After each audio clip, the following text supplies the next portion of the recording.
देखिए, birth control methods 2 तरह के होते हैं, हार्मोनल मेथड्स भी होते हैं और कुछ नॉन हार्मोनल मेथड्स भी होते हैं।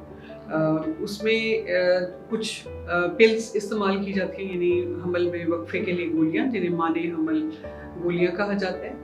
इसके अलावा कुछ इंजेक्शंस होते हैं, जो हार्मोन्स के इंजेक्शंस होते हैं। ये भी बर्थ कंट्रोल पिल्स में भी हार्मोन है, इंजेक्शंस में भी हार्मोन्स हैं। कुछ इम्प्लांट्स होते हैं जो स्किन के नीचे बाजू में इंजेक्ट कर दिया जाता है और उससे आपकी बॉडी में स्लोली हार्मोन रिलीज किए जाते हैं, जिसे इम्प्लेनॉन या जिडेल कहा जाता है। तो ये ऑप्शंस होते हैं। इसके अलावा इंट्रायूट्राइन डिवाइस होता है मायरीना, जो कि हार्मोनल है, जिसको यूट्रस के अंदर इंसर्ट किया जाता है। तो ये हार्मोनल मेथड्स हैं।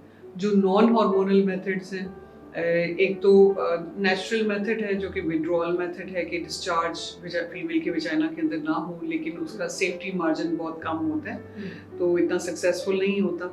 इसके अलावा कॉन्डम्स जो हैं वो कॉमनली अवेलेबल हैं मार्केट में, वो इस्तेमाल किए जा सकते हैं हमल में वक्फे के लिए। इसके अलावा कॉपर IUCD इंट्रायूट्राइन डिवाइस ऐसी कॉन्ट्रासेप्शन है कि जिसमें हार्मोन्स नहीं हैं और इसको भी यूट्रस के अंदर डाल दिया जाता है और उसके साथ हमल में वक्फा होता है।